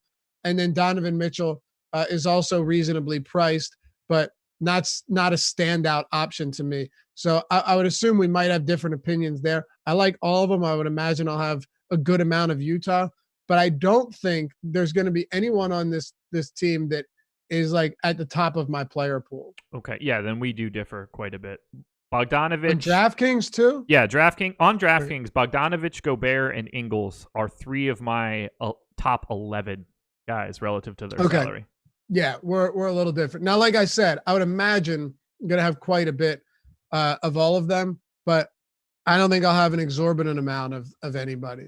Mitchell will be the guy I have the least of, but I'm going to have quite a bit of the Jazz if everything. I think I'll have more Bogdanovic than anyone else. I think that I will have more Bogdanovic than anybody else too. Do you have his positions in front of you? Just you'll get to it. You're talking about where is he eligible? Yeah. Small forward, power forward? Small forward, power forward. Okay. Yeah. Is Ingles shooting guard, small forward? He is. Okay. It's possible that I would get more Ingles just because of that, but I have Bogdanovic ranked slightly higher. Okay. Yeah, Jingles is fine. I have Bogdanovic ahead of him by a little bit, but both of them are going to play 35, 36 minutes in a close game. So it's definitely solid. I'm in for it. What's that? I am in for these Jazz. Yeah. You like them a little bit more than I do, but that's not to say I don't like the Jazz. That'd be crazy. Right. Specifically against this New Orleans team. But I'll also point out that right now, the couple value plays that are probably going to be very popular, we still haven't gotten to yet. Very true. You know what really is a good value play? Shoot. Signing up at Awesemo.com using the promo I've heard code about that. 2020. You can get 20 days of Awesemo Plus Platinum for just $20. That's a good value. You know what else is a good value? Tell me. If you use the promo code New Year, one big word, when signing up. You can get 20% off your first year of Awesemo Plus's Platinum package. That's a $200 savings. Both of those values I like more than the Jazz. I like both of them more than anything. More than anything? Mm-hmm. Why would you not? I mean, if you haven't capitalized on that yet, you're just doing it wrong. We're just giving away free stuff. I agree. I like it more than anything as well. Use the promo code 2020 for $20 of 20 days. Use the promo code New Year for 20% off your first year of Awesemo Plus. $200 savings. Cannot beat it. Dallas Mavericks. Like Bernie Sanders and Andrew Yang of the DFS world. I don't know what any of that means. Okay, go ahead. Dallas Mavericks, Chicago Bulls. Mavs are 8.5-point favorites at home against Chicago.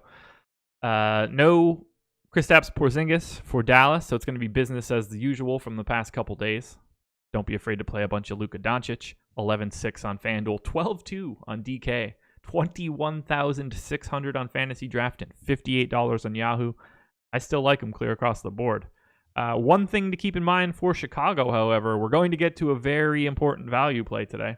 Arguably the most important value play of the day. Highest projected ownership of any player right now. Yes, 34% owned on FanDuel, 52 on DK. He is the number one ranked player in my model for today. He's 3,700 on DK. Thaddeus Young, looking to get a couple extra minutes with Lauri Markkanen out. Let's start on Dallas. Are you looking to get to anybody outside of Luka, or do you have any particular Luka Doncic take here? I'm never it's always in chat, don't play Luka. It's not worth the price. And then everyone's like, damn, should have played Luka. Okay. So very simply, I know we don't have a lot of time. I just keep this very short. He is the highest usage player on his team, one of the highest in the league. He has one of the highest assist rates in the league. Might be the highest. No, it's probably like top 3. More potential assists, more rebound chances on his team, more shots per game than anyone on his team. He leads his team in basically every relevant statistical category from a fantasy standpoint. Those type of guys are very hard to come by. And unlike Giannis, who plays on a very good team, Luka Doncic is playing a shit ton of minutes. Yeah. So that just makes him even more appealing. A 1.8 or so fantasy point per minute guy. I'm never opposed to playing Luka Doncic. Now, does that mean that he's a clear-cut priority now that his price is astronomical? No, it doesn't. But he's just too good to come in with this mentality that you're going to clear-cut fade him because of his salary. Yeah, it's he's just going to be out there for like a while. He's the only thing they've got. Yep. By the way, I just wanted to point this out regarding the promos that I just talked about. Our social media guy, Brett, is in chat dropping those links. The links have the promo code attached. So if you click on one of those links, the promo code will get populated for you. Make it a little bit easier. You don't have to worry about typing it in incorrectly or anything like that. With Porzingis out, like, what really needs to be said? Nothing as far as I'm concerned. No one else is picking up any ownership outside of $4,900 Dwight Powell on DK. I have a bit of interest in him at that price tag, but nothing wild. And I don't really have any interest in the rest of the team. Doncic has played 340 minutes with Porzingis off the floor this year. He has a 40% usage rate, a 49% assist rate, a 19.4% total rebounding rate. That would be good for a center. Seriously.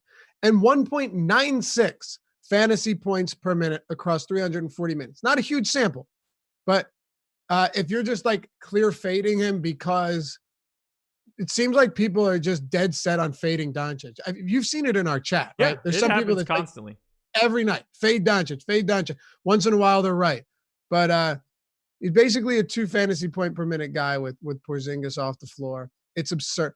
Josh, I'm sorry, but 40% usage, 50% assists, and almost 20% rebounding. It's absurd. Yeah, just play him. I think it's really that easy. And just play Thaddeus Young today. 4,200 on FanDuel, 3,700 on DraftKings. It's going to be difficult to get away from. This is the easy chalk today. I hate it. Yeah, I'm not fond of it either. But I hate it. Not a lot of ways that $3,700 Thad Young goes wrong today. Say that again? There's not a lot of ways where $3,700 Thad Young goes wrong today. Well, I don't know if that's true. I'll take my chances. I get it. 52% ownership seems about right, but that could all go down if Wizards news breaks in weird ways, if Hawks news breaks in weird ways. Oh, I'm taking my chances too. Let's not get it twisted. It's just, 50+% Thaddeus Young is a miserable thought. I love it. He is so clearly my top play. It's insane. Of course, he has to be. He has to be. Thad Young is also the type of guy that it's not even actually worth me talking about it because you just kind of have to play the guy. Yeah. But you're a lot more confident in him than I am, but it doesn't really matter my level of confidence here because at the moment he is the clear-cut top value option with Lauri Markkanen not playing. Yeah. I gave him 28 minutes. That number might even be low. You think? Possible. They don't really have a lot of fours. Just make it up as they go along, sort of. Yeah. So at what minute mark did Markkanen leave? Because not sure. He played 29 minutes. Like you can't not play Thad. I know people don't like when you say that. Yeah, he played 27 minutes. I know. You kind of just have to play him. Markkanen, Thad. Okay, so here you go. Markkanen came in for 42 seconds in the fourth quarter and left. So Thad played 4, 5, 6, 7, 8, 9, 10. He played 11 straight minutes up until the 5-minute mark left in the fourth. Markkanen comes in, plays 42 seconds, hurts his ankle. Thad comes back in, plays 4 minutes and 8 seconds. So Thad Young in the first quarter or the first half played 12 minutes, right? So he was basically on pace. Yes, this is true, not basically. He was on pace to play 24 minutes, right? He had played 24 minutes, around 24 minutes, maybe 23. No, so I'm sorry. He played 22 minutes. 22 minutes before Markkanen was set to come back in and close the game out. He would have closed the game out. Yeah. And then Thad closed the game out. So he had 22 minutes with Markkanen healthy, 27 without him healthy. You might be looking at a spot where Thaddeus Young plays 33 minutes today. Right. Yeah. When I put him in at 28 and saw where he was, I was like, cool. I don't like everything else that I do is just going to put him in 100% of my lineups instead of 90. Now that I'm recalculating though, looking at this, I already had him as the clear top value, and it actually wasn't close. Yep. But now that if I bump his minutes, I'm gonna have.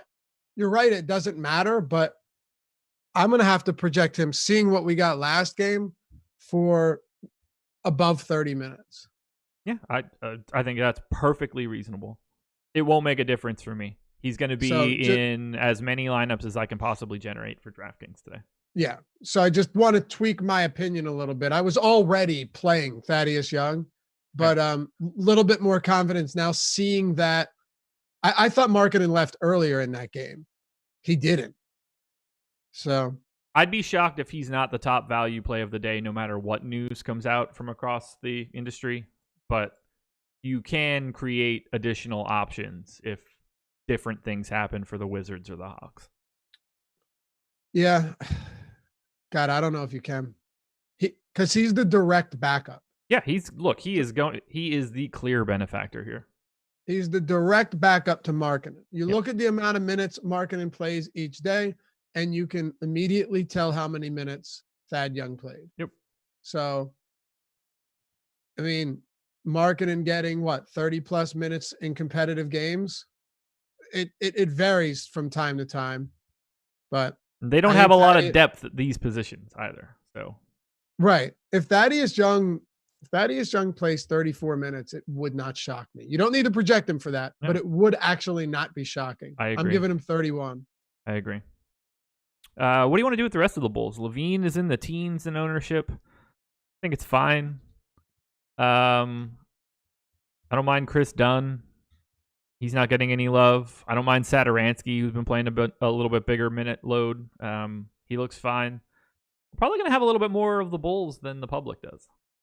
So here's my thing. I don't think Markkanen being out really affects this team all that much. He's not this 21% year. usage guy, 11% rebounder, 8% assist rate.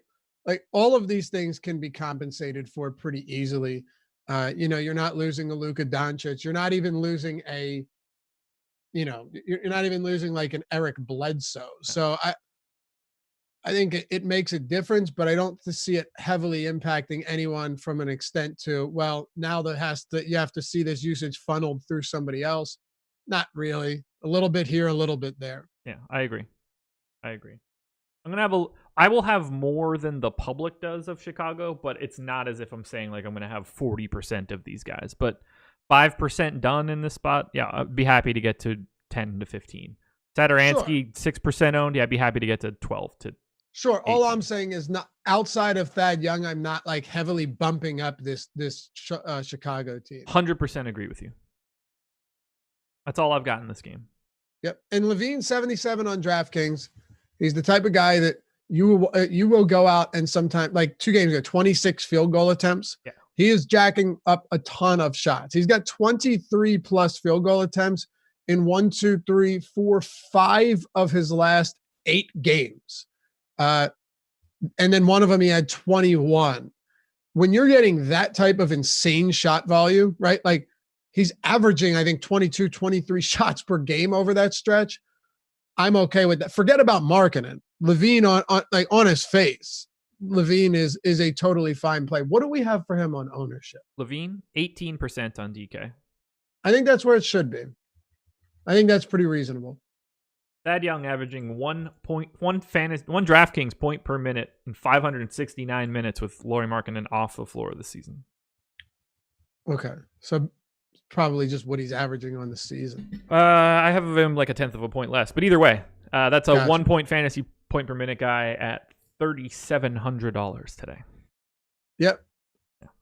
Yeah. They've played 180 minutes together. So yeah okay.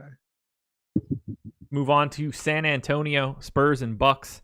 Bucks 7-point favorites in San Antonio. Pat Connaughton, I believe, is out for Milwaukee. They play like 6 million dudes either way. We'll start on the San Antonio side. Aldridge in double digits, right around 20% on FanDuel and DK. DeJounte Murray in the teens in ownership. DeMar DeRozan, 10 to 15%, depending on which site you're looking at. Those are the 3 guys that I'm looking at. But Aldridge, DeRozan, and Murray on DK, I really like their price tags.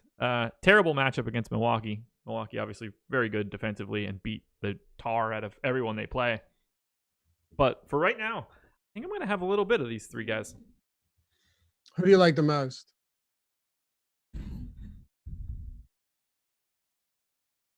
Probably Murray at 5,200. Okay. Yeah. First of all, do we know that he's playing? Yes. He's not on the injury report. Well, I mean, okay. It's the Spurs, so take that with a grain of salt, I guess, but he is not on the injury report. I think you're right. It was personal reasons anyway, right? Yeah. So that's good. It is a brutal matchup. There's no question about that, but there are a few things to like. And if you mentioned any of that, forgive me. I was reading our chat. A 229.5 point total is the highest on today's slate by a few points. Milwaukee, you can kind of, you're never going to mitigate how good they've been as a team, but they are leading the league in pace by like a full possession per 48. That's nice. They also have the best defense in the league, right? So they have the best defensive rating in the league, and they have they play at the fastest pace. So yeah, I mean, there's some good here, there's some bad here, but I do expect to see a lot of scoring. And the Bucks are only 7-point favorites. So I do like Murray. I wish there was a little bit more security in his minutes, but his price has come down to a much more reasonable level, and I'm good with that. Outside of, and by the way, isn't this a home and home series? I have no idea. I thought it was this is a home and home series. They played Milwaukee in Milwaukee and lost by only 9 points just 2 days ago. So if it happens on Saturday, I don't know that it happens. Right. Yeah, that's how I am with Sundays. Yeah. I like Murray. Lonnie Walker is somebody that's also, popping is someone that you could actually see getting a little bit of ownership. He's cheap. He played 21 minutes and then 26 minutes last game against Milwaukee. How do you see yourself landing on him? It looks like a decent value at 3,400. I would guess that starts to look less appealing. Oh, wow. Blake Griffin considering season-ending knee surgery. Yeah, I just saw that. I didn't want to talk about it because I didn't want that guy who was talking about us loving the Pistons to come out of the woodwork again. I think Lonnie Walker looks like a perfectly viable value play right now that will look worse and worse as news comes out for the Wizards and Hawks, potentially. But I get it right now. He looks... Right now, he's at 10%. I think that's where I'd be. Right now, it's, I think, pretty sensible. Yeah. He's not like it'd be different if he was a Boban Marjanovic type per minute guy, right? Right. He's at 0.77 FanDuel points per minute over his last 30 days. Exactly my point. If he was someone that's like, man, 1.2, even like a 1.1 fantasy point per minute guy, if I get 21, even 25 minutes from him, we're cooking. That's not the case with Lonnie Walker. And there's a lot of ways that this could go wrong. But like you said, I think you made a good point. Right now, where we stand, if the news all breaks against value becoming a thing, Lonnie Walker will be okay. I'll probably have him in like 10% of my lineups. That's my guess. Yeah. I think the public looks That's right on that one. If the news breaks and everyone ends up playing on these other teams, Lonnie Walker is a little bit more appealing just as a straight filler, hoping he gets you like 20. Exactly. Milwaukee side, Giannis, 11-4 on FanDuel, 10-9 on DK. I would rather have Luka than Giannis tonight. But I will certainly have a little bit of Giannis. I think there's going to be enough money to go around. But paying up all the way doesn't feel all that appealing. He's at 20% on FanDuel, 16 on DK. I think both of those numbers seem pretty reasonable right now. Everybody is just so priced down on FanDuel that I think that you could just build a slightly more balanced lineup. AEOD says, no more NFL strategy. Hell yeah, missed these shows with the GOATs. First of all, appreciate you, dude. Second of all, I was doing the Monday strategy show with Josh every Monday and then doing the strategy show. So I didn't go anywhere, man. I think what he means is that we would have stopped 11 minutes ago. Okay. All right, I stand corrected, and you're right, no question. We were rushing at times. Okay. I mean, why would we want to stop right now? We've got 760 people watching this. I'll go to you guys want to leave. I meant to throw it out there, man. I love everybody, even you guys that give us the thumbs down for God knows what reason. Appreciate all 769 of you watching on a Monday morning. I swear to God, you make this job a whole lot better than it should be. And yeah. I actually mean that, Josh. Yeah, so do I. I don't want to stop talking. This is fun, man. We've got a ton Josh of people doesn't here. Actually hate people as much as it seems like. I promise you. He's a pretty good person. Exactly. We might get to 800 on the morning show. Be crazy. On a Monday. On a Monday. At least there was nothing interesting in the industry last night. Top 3 Spurs. Top 3 Spurs. Aldridge, DeRozan, Murray. Okay. In that order? Murray, DeRozan, Aldridge. Okay, I was going to say, I thought you said you liked Murray the best before. That's just the way they're listed on the screen right now. Got you. Milwaukee Bucks. You mentioned it. Yeah. Budenholzer plays 100 guys. Yeah. So how do you reconcile that? I know you said you like Doncic over Giannis. I agree with you there, just because of the minutes. But do you really like anybody from Milwaukee? No. Giannis and Bledsoe are the only 2 guys in my player pool. I'm probably underselling DiVincenzo slightly, but even still, like we're talking about a 10%-ish guy. So I can't be too mad. Yeah, hit that like button, all 775 of you. That'd be great. Here's my thing on Giannis. He's $1,300 less than Luka on DraftKings. The reason for that, though, is pretty evident. Look at his 26 minutes, 31, 30, 27, 31, 29. There's a blowout loss to Philly in there, but then there's a blowout win against Chicago. A close game, 2-point game against Minnesota. He played 31 minutes, 29 minutes, and a 9-point win against San Antonio. And then you look at Luka's minutes, and Luka's getting 30 or 43. I know it was overtime, 34, 40, 30, 30, 2 blowouts, 33, 34, 35. You are almost every night getting more minutes from Luka. So, is that enough for you? I guess on DraftKings, is that enough for you with a $1,300 difference in price? I think it's a huge question for tonight's slate. It's enough for me. In the past 30 days, Giannis is averaging 29.8 minutes per game.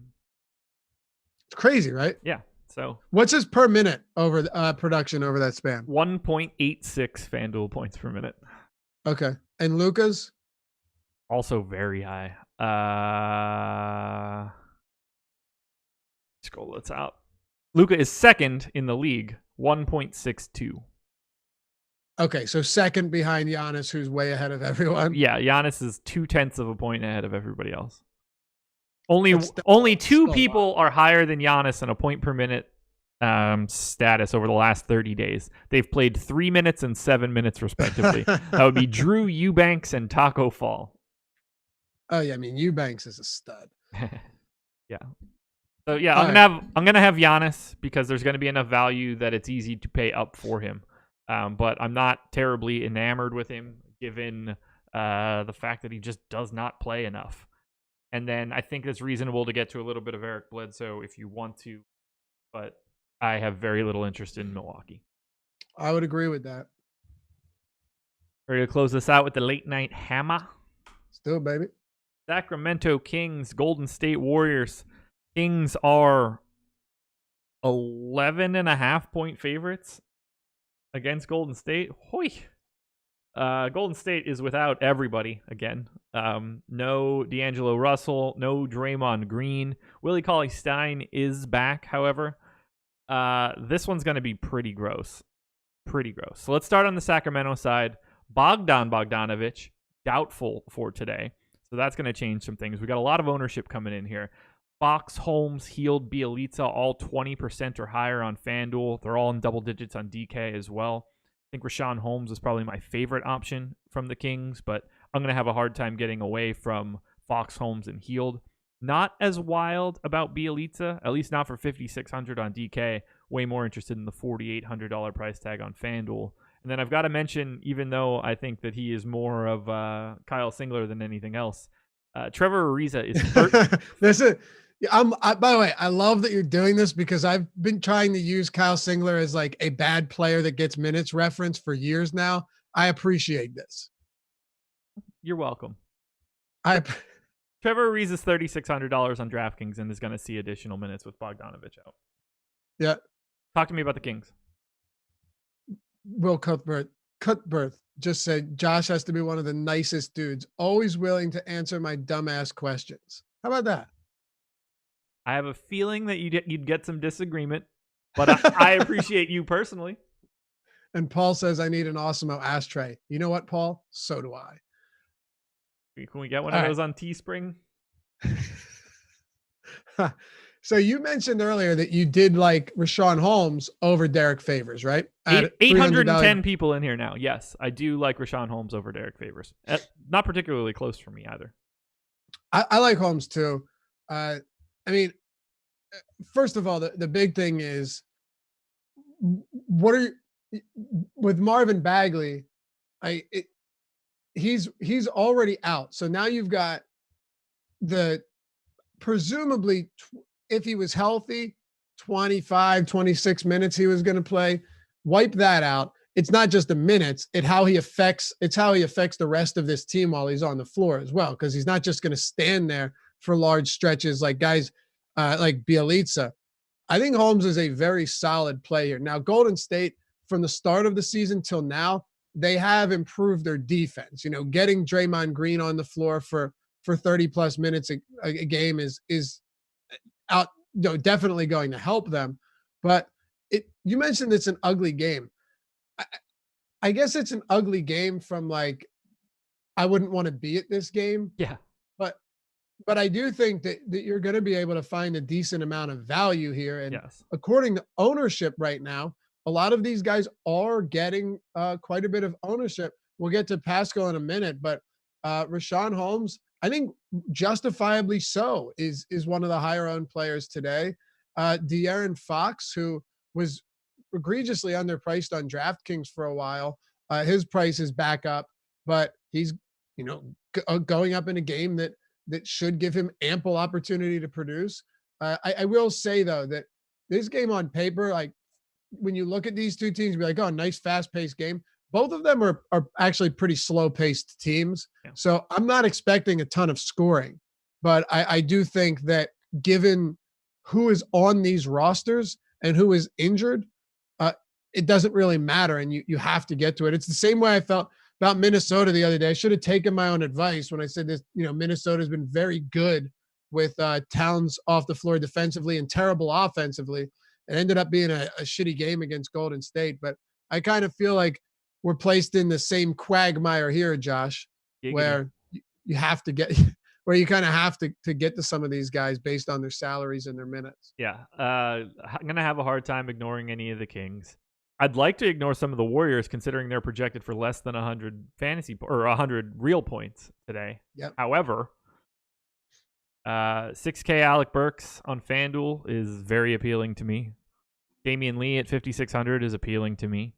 Eric Pascal is the flat minimum on FanDuel and 3,700 on DraftKings. I have him in for 26 minutes. I'm going to get a ton of him, more than the 21% we're projecting on DK, that's for sure.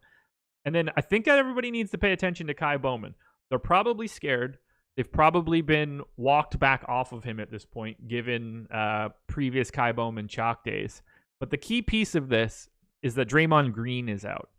He has been the reason that Kai Bowman does not get additional minutes when D'Angelo Russell is out. Yep. Now they don't have Draymond Green. Kai Bowman should get a sizable boost in minutes today. I gave him 28. That could be low. He is 3,600 on FanDuel, 3,500 on DK. Not projected for any ownership right now. I expect that number to rise. He is my second favorite Golden State Warrior on DK behind Eric Pascal. I don't think it's crazy. Now, mind you, it's another spot where it's not a type of guy. We said this about Lonnie Walker. He's not someone where you're like, hey, as long as he gets the minutes, we're good. But he is ungodly cheap, and you're not going to need a ton from Kai Bowman.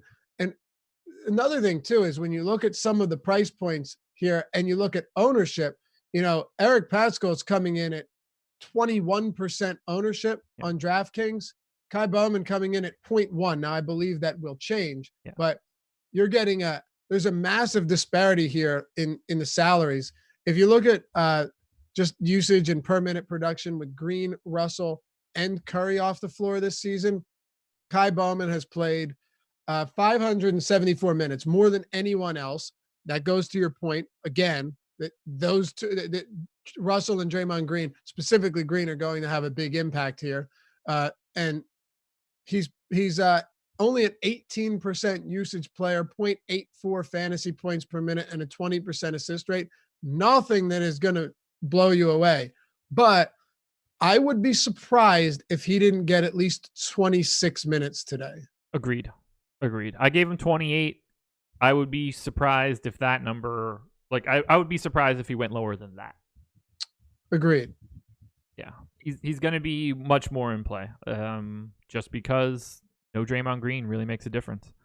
Unfortunately, I'm going to have some Warriors as per usual. A lot of people asking about Willie Cauley-Stein, 4,800 on FanDuel, 4,400 on DK. I just don't know how many minutes they're going to play him. I gave him 24. That's he could play all sorts of different amounts in this spot. He's been back for one game. He played 14 minutes in that one on Saturday. He had missed 2 previous to that. I just don't know what they're going to do with his rotation. If you guys happen to know that he's going to play 30 minutes tonight, then surely you're going to be interested in Willie Cauley-Stein. I have no idea. I mentioned it earlier. Like at that price, if I could give Cauley-Stein 25 minutes, I'd take him over Biyombo. I would take him over. Who else were we talking about in that price range? Right, we had three guys that Jan Mahinmi, Tice, Daniel Tice. I would take him over all of them, and I wouldn't think twice about it. Sure, Rashawn Holmes has played a solid defensive basketball, but Willie Cauley-Stein is not a potent scorer. You're not worried about that. If you gave me 25 to 27 minutes from Cauley-Stein, I'd feel great about it. He's basically a per-minute guy. John Collins expected to play. He's basically a fantasy point per minute guy this season. But, Josh, I honestly have no idea what his minutes are going to look like. And we've seen Kerr do this a lot, where Marquise Chris will play huge minutes in 3 straight games and then 12 minutes for 3 straight games following that. It's a very difficult one to predict. In close games, blowouts, the rotations have been wild. Cauley-Stein played none of the second quarter, none of the fourth quarter. He basically has the same rotation as what the hell is this? How am I forgetting this? Miami Heat starting center. Bam Adebayo? No. Bam's been starting at the 4. Myers Leonard? Thank you. All right, Bam's the 5. Of course he is, but Myers has been that starting, that designated on paper at the 5. Bam Adebayo is the starting 5 for the Miami Heat. What are we doing here? You can take that up with Eric Spoelstra, but let's see if I'm taking that up with anybody. Let's look at it here. Bam Adebayo has played 100% of his minutes per cleaning the glass at center this year. All right. Well, other things say differently. What are those things? Go to I'm on my way to Basketball Reference right now, if that's where you're going. Go ahead. I hope my answer is also still right here. It'll be way more fun. 71% of his minutes at center. Oh, would you look at that? Yeah. Also still just the majority at center. Yeah. I'm telling you, I'm not disagreeing that he's the center, but like if you look at a lot of box scores will have Leonard listed at the 5 and Adebayo listed at the 4. Sure. Those box scores are wrong. Bam Adebayo's the 4, just like Jared Allen's the 4. Oh, well, I mean, that's just Jared Allen and DeAndre Jordan literally get all of the minutes at the 5. That's just stupid. Right. And Bam Adebayo gets 35 of them at the 5 as well. Well, yeah, he gets whatever Leonard doesn't play. Well played, sir. Well played. So do you think Bowman starts? Yes. You do? I do. If we get word that Bowman starts early in the day, his ownership's gonna skyrocket. I would expect him to start here. He started last game with Draymond Green in the lineup. I think with Draymond out, he starts. I know, but with Draymond in, he started last game. Right, that even better. Makes me feel even more confident. Sum it up. What do you like from the Warriors? I think you're right on Kai Bowman. It is a hideous game, just as as a product, as a NBA product, heinous game. But I think Kai Bowman has to get these minutes here today. Yeah. Willie Cauley-Stein, I'd be willing to take some shots on in tournaments, but I have zero faith at all that he's going to get any minutes. Amari Spellman played all of the fourth quarter last game and 9 minutes in the second. I don't know what to make of that. So the entirety of this team scares me. And then Eric Paschall, I need to get your opinion here because if he's coming in with this type of ownership and it's high right now, what do you have him projected for minutes? I gave him 26, which makes him my 3rd favorite player on DraftKings. Yeah, I have him at 27, and that puts him at 4 for me. I think you probably have to get some Eric Paschall into lineups, but if Kai Bowman starts again, I like Bowman over Paschall. Okay. Maybe that's a bad idea, but Golden State value feels pretty ugly because, believe it or not, Steve Kerr now actually, even with these injuries, he still can pull some shenanigans, right? And throw in if he wanted to, all right, I'll throw Burks at the 1 for a while. You got guys like Evans and Poole and a bunch of guys that could play the wing position. So I'm not confident in it, but right now with the lack of value we have across the board outside of Thad Young, you're pretty much forced into getting some Warriors. Stud Muffin says, OMG, it's the Warriors. Move on already. The last team to talk about, my man. There is nowhere to move on. The show just ends after we're done talking about the Warriors. But thanks for wanting to stick around with us.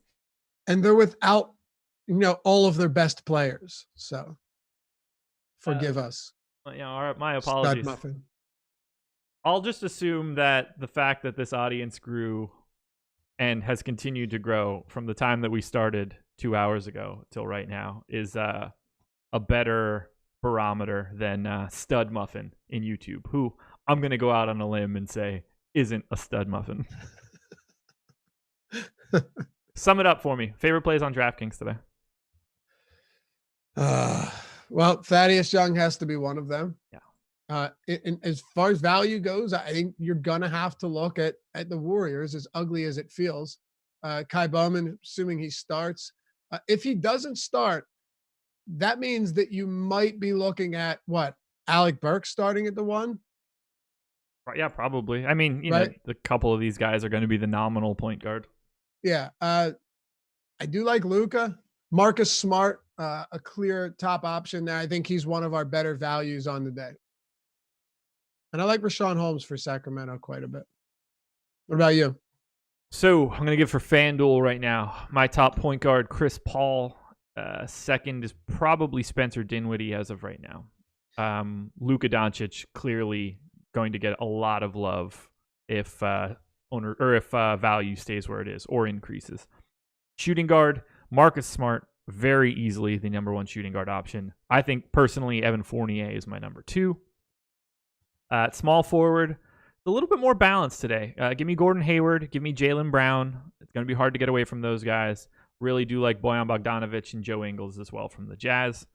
For power forwards, it's clearly Thad Young, clearly Eric Paschall. Those two guys are going to be making up a ton of my personal ownership, and they're only at 33 and 11% respectively right now. Don't sleep on Rashawn Holmes at 6,700. Then at center, Nikola Jokic at 8,800, Rudy Gobert at 8,300. Those two guys are going to make up a large majority of my center ownership on FanDuel. If the day we're supposed to lock right now. We should also point out that much of this is subject to change. So just a very preliminary look, trying to cover everything, but a lot of it, one big injury could change. One big guy that's ruled out could change the entire foundation of the slate. It absolutely can. Keep an eye on the Wizards. Keep an eye on the Hawks. Keep an eye on everything. We will have Alex Baker behind the paywall for his game plan stream at 4 p.m. Laffy will be back with Adam at 5 p.m. for the deeper dive, where they'll take a lap through every one of these games again, and they will toss it to myself and Chris Spags at 6 p.m. to finish it off. Appreciate you guys watching. We went old school today, my man. 2 hours. Yeah, man. We love you guys. 824 watching as we come to the close. Don't get any better than this, baby. Morning time basketball talk with Engelman and Laffy. Can't get enough, baby. Having fun. Thanks, guys, for watching, as always. 2020 for $20 of 20 days. New year, 20% off an annual sub. Both links are in the chat right now. Click them. Promo code. I like Hester Cruz, too. He said, good-looking guys. Thanks, man. How about you? You said you like Hester. You said I like Hester Cruz, and I was like, dude, I don't know what team he's on. Did the Warriors call him up from the Santa Cruz affiliate? Yeah, Washington just brought him up in place of Jonathan Williams. Probably need him too. Hester Cruz, let the Wizards know what you're up to, man. They could use you. We're out of here, everybody. Thanks for joining us. Good luck tonight. Peace.